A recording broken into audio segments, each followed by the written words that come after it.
last. Madilim na. Lahat, oh. Chicken wing. Ayan, chicken leg. Oh.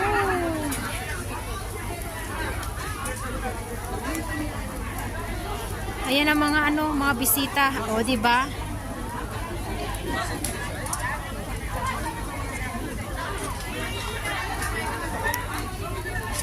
Kalain mo yun. Overtime na kami ni ate. Hirap kumita ng pera, no? Grabe sila, oh.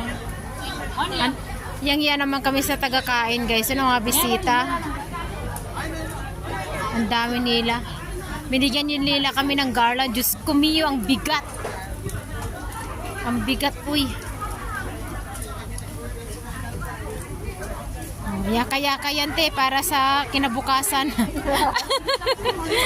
Hirap kumita ng pera. Kasi ang bisita natin, uy. Diba, busy-busy na sila, guys, oh. As in. Hanggang umaga pa ata ito. Thank you for watching, guys. Bye-bye.